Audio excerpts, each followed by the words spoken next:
રાધે રાધે, જય સિયારામ. આપણે ચૈતન્ય મહાપ્રભુનું ચરિત્ર ચાલે છે. ચૈતન્ય મહાપ્રભુના ચરિત્રમાં આપણે આગળ વધીએ તો મહાપ્રભુએ વેંકટ ભટ્ટના ઘરે ચાતુર્માસ પૂરા કર્યા.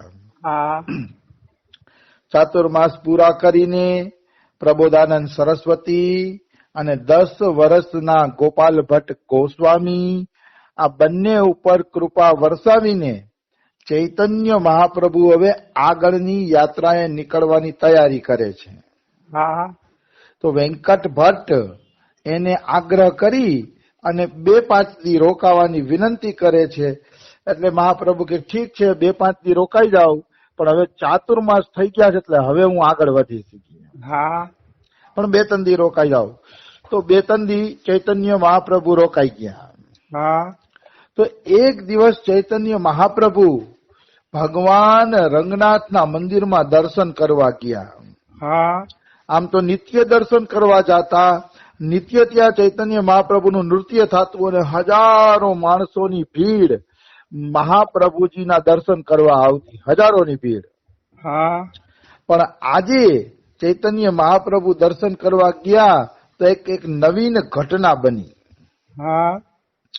ઘટના એવી બની કે ભવ્ય મંદિરના આંગણામાં હજારો માણસોની ભીડ વચ્ચે એક 60-65 વર્ષના બ્રાહ્મણ દેવતા ગીતાજીનો પાઠ કરતા હતા. ચૈતન્ય મહાપ્રભુની નજર એના ઉપર પડી, બ્રાહ્મણ ઉપર પડી. એટલે મહાપ્રભુ એની પાસે ગયા. એ જવાનું કારણ એ હતું કે ગીતા પાઠ કરતા કરતા એ બ્રાહ્મણ દેવતાની આંખમાંથી આંસુડા વહેલા જતા હતા. એટલે મહાપ્રભુને પ્રશ્ન થતો હતો કે આટલી ભીડની અંદર આ વ્યક્તિ ગીતા પાઠ કરે છે અને આટલી ભીડની અંદર આનું મન આટલું એકાગ્ર થઈ ગયું છે કે ગીતાજીનો પાઠ કરતા કરતા એની આંખમાંથી આંસુડા આવે છે. તો મહાપ્રભુને થોડુંક આશ્ચર્ય થાય છે. એટલે ગયા ત્યાં. તો મહાપ્રભુની સાથે સાથે થોડુંક લોકોનું ટોળું પણ ત્યાં ગયું. એમ તો મહાપ્રભુએ જોયું કે બ્રાહ્મણ ગીતાજીનો પાઠ કરે છે, આંખમાંથી આંસુડા નીકળે છે, પણ એના ઉચ્ચારણ છે ને શ્લોકના એ થોડાક અશુદ્ધ હતા. ગીતાજીના શ્લોકના શુદ્ધ ઉચ્ચારણ એ બ્રાહ્મણ કરી શકતો નહોતો. કારણ કે બ્રાહ્મણ અભણ હતો. એને બિચારાને હજી ગીતાજીના શ્લોકનું ઉચ્ચારણ પૂરું ફાવતું નહોતું. એટલે આજુબાજુના લોકો છે ને એની મજાક કરતા હતા કે આ તો મહાપ્રભુને કે નાટક કરે છે. કે ગીતા આવડતી નથી, વાંચતા આવડતું નથી ને રોજ ગીતા લઈને ધોયડો આવે છે. રોજ અહીંયા બેઠો હોય છે. કે આવડતું તો છે ને, એના કરતા રામ રામ કરતો હોય તો, વિસડું કરતો હોય તો ભગવાનના નામ લેવાનું પૂન તો મળે ને. ગીતા તો આવડતી નથી, ખાલો ગીતાજી લઈને આવી જાય છે. પણ ચૈતન્ય મહાપ્રભુને એનો પાઠ ગમતો હતો.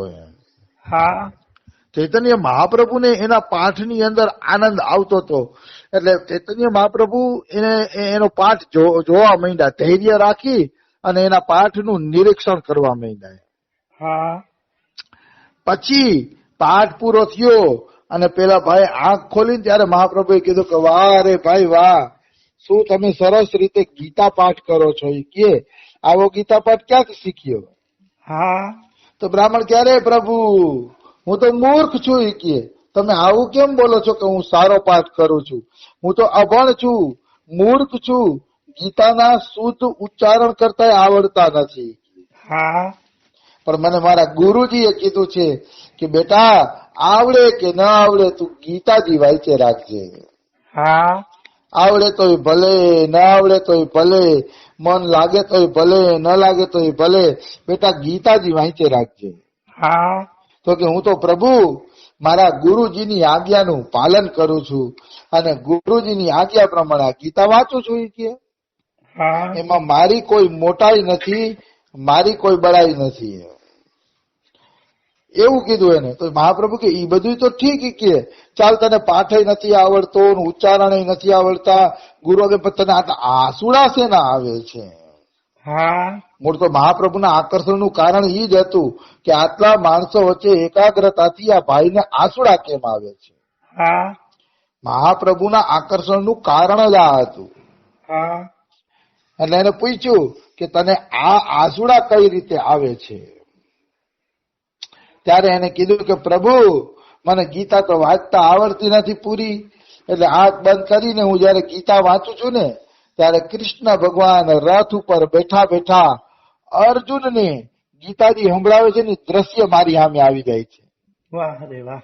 કૃષ્ણના હાથમાં ચાબુક છે અને પાછું મોઢું ફરીને અર્જુનને ઉપદેશ આપે છે અને અર્જુન હાથ જોડીને ઉપદેશ ગ્રહણ કરે છે કે આ ચિત્ર મને યાદ આવે ત્યારે હું પરમ આનંદમાં ડૂબી જાઉં છું, આનંદમાં ડૂબી જાઉં છું, રસમાં ડૂબી જાઉં છું અને આ આનંદ જ આસુડા રૂપે મારી આંખમાંથી છલકી જાય છે. હા હું આ ચિત્રનું દર્શન કરું છું. મહાપ્રભુ એટલા પ્રસન્ન થઈ ગયા, એના ઉપર એટલા પ્રસન્ન થઈ ગયા કે એને ભેટી પડ્યા અને ભેટીને કહે છે કે હે બ્રાહ્મણ દેવતા, ગીતાજીનો સાચો પાઠ તો તમે જ કરો છો. હા ગીતાજીનો સાચો મરમ તો તમે જ જાણ્યો છે, બાકી તો બધા પોપટની જેમ ગીતાજી રટે છે કે તમને તો ભાવ ઉત્પન્ન થઈ જાય છે, એટલે તમારા જેવો ગીતા પાઠ કોઈ કર્યો નથી કે હા વાસ્તવમાં સાચો ગીતા પાઠ તો તમે જ કરો છો. ભાવગ્રાહી જનાર્દન. હા એવું કઈક આવે છે, પંડિતો વદતે વિષ્ણવે નમઃ, મૂર્ખો વદતી વિષ્ણાય, ઉભયોર્તુ સમયાસ્તુ ફલમ ભાવગ્રાહી જનાર્દન. હા કઈક મૂર્ખ હોય વિષ્ણાય નમઃ બોલે અને પંડિત હોય વિષ્ણવે નમઃ બોલે, એવું કઈક આમાં આવે છે. તો કે ગમે એ બોલો, ભાવગ્રાહી જનાર્દન, ભગવાન તમારા ભાવને જ ગ્રહણ કરે છે. હા તમારા હૃદયમાં સાચો ભાવ હોવો જોઈએ. હા મહાપ્રભુએ આખા રંગજી મંદિરની અંદર કેવલ આ બ્રાહ્મણ ઉપર જ પ્રસન્નતાથી આશીર્વાદ વરસાવ્યા. ગીતાજીનો પાઠ ને વેદોનો પાઠ નહીં તો એ દક્ષિણ ભારતમાં બહુ થાય, ઘણા કરતા હતા, પણ એ ખાલી પોપટની જેમ રટતા હતા, એના હૃદયમાં ભાવ ઉત્પન્ન નતો થયો. હા જયારે આ બ્રાહ્મણના હૃદયમાં તો ભાવ ઉત્પન્ન થઈ ગયો હતો, એટલે શ્રી શ્રી ચૈતન્ય મહાપ્રભુ એની પ્રશંસા કરે છે, એની ઉપર કૃપા વરસાવે છે. હા એટલે આમાં વાત મૂળ તો એવી છે કે તમારા હૃદયનો સાચો ભાવ હોવો જોઈએ. જો હૃદયની અંદર સાચો ભાવ છે ને તો પાઠ થોડોક અશુદ્ધ હોય તો ભલે, શબ્દ થોડાક અસ્ત વ્યસ્ત હોય તો ભલે, પણ પાઠ તમારો ભાવ તમારો શુદ્ધ હોવો જોઈએ. હા અમારા સદગુરુદેવ ભગવાન પ્રવચન કરતા હોય એટલે કઈ વિદ્વતા ના દેખાડે પ્રવચનમાં, સાદી સાદી વાતો કરે, સાદી સાદી ભાષામાં, પણ એ સાદી વાતો એટલી સારરૂપ હોય કે જો તમે એને જીવનમાં લઈ આવો ક્યાંય પહોંચાડી દઈએ. બિલકુલ. એવી સાદી સાદી વાતો સરળ સરળ સૂત્ર પોતાની ભાષામાં બોલે જતા હોય. અમારા બાબાના પ્રવચનમાં વિદ્વતા ન હોય, હા પણ એના શબ્દોમાં એટલી તાકાત હોય અને એક એક શબ્દ એટલા કિંમતી હોય કે એવું તત્વ તો બીજા કોઈ બોલી પણ ન શકે. હા હમણાં અમારા બાબા કહેતા હતા કે આવી તત્વની વાત આપણે જે અહીંયા કરીએ છીએ એવી કોઈ તત્વની વાત કરે ને તો 200 શ્રોતામાંથી 2 જ રહી જાય કે, હા બાકી બધાય ભાગી જાય, 2 જ રહી જાય, કારણ કે બધાય આવું પચાવી શકતા નથી. બિલકુલ. સંસાર છોડવાની વાત કરવી પેલી થોડી છે. કોઈ ઊંચ કોટીના મહાપુરુષ હોય ને ઈ જ આવી વાત કરી શકે કે ભાઈ સંસાર આપણા કામનો છે નહીં, સંસાર આપણો છે નહીં, થવાનો નથી, મહિના પછી કોઈ ભેગું જવાનું નથી, પ્રભુ જ આપણા છે એટલે પ્રભુનું ભજન કરી લેવું જોઈએ. આવું બોલવા વાળા કેટલા છે સંસારમાં, કથાઓ તો ખૂબ હાલે છે, હા પણ આવું બોલવા વાળા કોઈ નથી, બહુ ઓછા. જૂજ મહાપુરુષો જ સંસારના ત્યાગની વાત બતાવે છે. અને એક વાત યાદ રાખવાનું કે જેના સત્સંગમાં સંસાર ત્યાગની વાત આવતી હોય ને માની લેવાનું કે એને ભગવદ રસ ચાખી લીધો છે, કારણ કે ભગવદ રસ ચાખ્યો હોય ને એ જ સંસારને ખોખરો કરે. હા બીજાનું કામ નહીં. જેને પૈસા જોતા હોય, માન જોતું હોય, પ્રતિષ્ઠા જોતી હોય ને એ સંસારને ખોખરો કરશે જ નહીં. ખબર છે કે સંસારને ખોખરો કરી દેશે અને આ બધા વૈરાગ્ય લઈને અહીંયા વૃંદાવનમાં આવી જશે, હાચવશે કોણે? હા એને તો એવી ઈચ્છા હોય કે આ સંસારમાં રહીએ, પૈસા કમાય, આશ્રમને દાન આપે અને આશ્રમ હાઈલે રાખે. જેને આવી લાલચ છે કોઈ દી સંસારને ખોખરો નહીં કરે. હા બાકી જેને કાંઈ લોભ નથી, લાલચ નથી, એનો પેલો જ પ્રહાર સંસાર ઉપર હશે કે સંસાર સ્વાર્થનો જ બનેલો છે, પેલા ઈશ્વર ભજન કરી લ્યો તમે. હા સાચા સંતનો ઉપદેશ જ અહીંથી ચાલુ થશે. હા એમાં કોઈ એટલે કોઈ શંકા નથી. હા, પછી તમે એ ત્યાગ ઘરની અંદર રહીને કરી શકો, એ 2 નંબરની વાત છે. હા ભલે તમે ઘરની અંદર રહ્યો પણ મનથી કૃષ્ણ સિવાય બીજા કોઈનું ચિંતન ન થતું હોય તો ઘરની અંદર રહેવામાં પણ દોષ નથી. ઘણી વખત સ્ત્રીઓને તકલીફ પડે, લ્યો સ્ત્રીઓ ત્યાગ કરીને ક્યાં જાય, પછી હા ઘર છોડીને ક્યાં જાય? સ્ત્રીને તો અત્યારે જંગલમાં રહેવું એ મુશ્કેલ છે, એકલી સ્ત્રીને તો રહેવું અતિશય કઠિન છે. હા આવી વસ્તુ છે. એટલે સ્ત્રીઓએ ઘર છોડવું જોઈએ નહીં, ઘરની અંદર જ ઘરને ગોલોક બનાવી અને પ્રભુનું ભજન કરવું જોઈએ. હા આવી વાત છે. સ્ત્રીઓએ અત્યારે ઘર છોડવા જેવો જમાનો નથી. અને અમારા ગુરુ કહેતા હતા કે સંતોને હવે જંગલમાં ભજન કરવા જેવો જમાનો નથી. સંતોની હારે મારપીટ થાય છે જંગલની અંદર.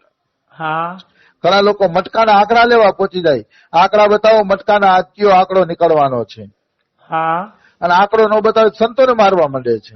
હા આવી સ્થિતિમાં સંતોએ પણ હવે જંગલમાં ભજન કરવા જેવું રહ્યું નથી.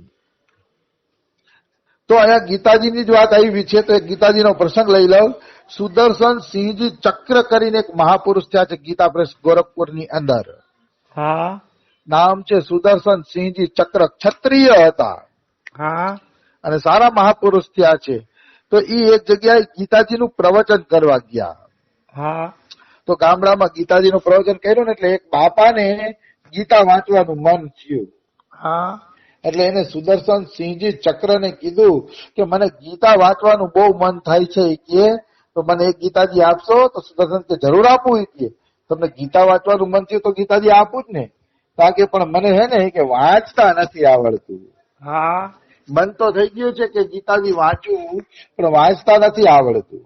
હા તો સુદર્શનજી ચક્ર કે એક કામ કરો, શાસ્ત્ર ચિન્મય છે, દિવ્ય છે, શાસ્ત્ર તમને પકડી લેશે.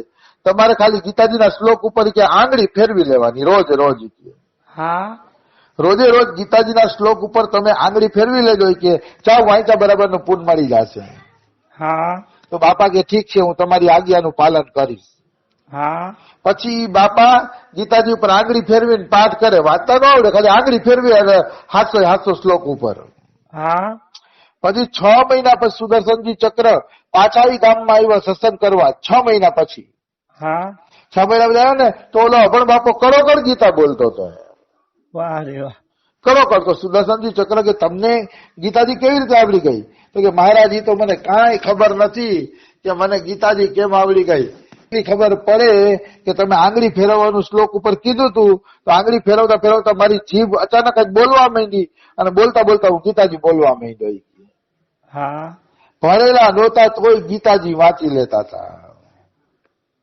આવી વસ્તુ. શાસ્ત્ર દિવ્ય છે. શાસ્ત્રના ખોળામાં માથું મૂકી દેશો ને તો શાસ્ત્ર તમારી રક્ષા કરશે. શાસ્ત્ર સાક્ષાત ભગવાનનું સ્વરૂપ છે. હા શાસ્ત્ર કોઈ ચોપડી કે કિતાબ નથી, સાક્ષાત ભગવાનનું સ્વરૂપ છે. એટલે શાસ્ત્રના ખોળે કોઈ માથું મૂકી દે છે તો શાસ્ત્ર એના ઉપર કૃપા કરી દે છે, એમાં કોઈ શંકા નથી. હા મને તો શાસ્ત્રમાંથી જ બધા જવાબ મળે છે, શાસ્ત્રમાંથી જ શંકાનું સમાધાન મળે છે. અને શાસ્ત્ર જ મારા ગુરુ બની ગયા છે અત્યારે. હા ભલે સદગુરુદેવને ત્યાં જાઉં છું, ત્યાંથી મને ઘણું મળે છે, પણ જે ત્યાંથી કઈક બાકી રહી જાય છે ને અવઢવ રહી જાય છે, એ બધું શાસ્ત્રમાંથી પૂર્તિ થઈ જાય છે. હા એટલે શાસ્ત્ર ગુરુ છે અને છે. મનુષ્યએ શાસ્ત્રનું અધ્યયન જરૂર કરવું જોઈએ. મારી તો આવી સલાહ છે. હા શાસ્ત્ર અધ્યયન જરૂર થોડું થોડું હોવું જોઈએ. તમને એમાંથી ઘણા પ્રશ્નોના જવાબ મળી જશે નિશ્ચિત, એમાં કોઈ શંકા નથી. આવી વાત છે. તો એક અભણ વ્યક્તિ પણ ગીતાજી ઉપર હાથ ફેરવીને ગીતાજી શીખી ગયો. શું કામ? તો કે ગીતાજી સાક્ષાત કૃષ્ણનું સ્વરૂપ છે. કૃષ્ણ કૃપાથી એને ગીતાજી આવડી ગઈ. આ પ્રસંગ સુદર્શન સિંહજી ચક્ર પોતાના મુખેથી બોલે છે. હા તો સમય થઈ ગયો છે. બીજા પ્રસંગો આપણે કાલે લઈ લેશી. રાધે રાધે.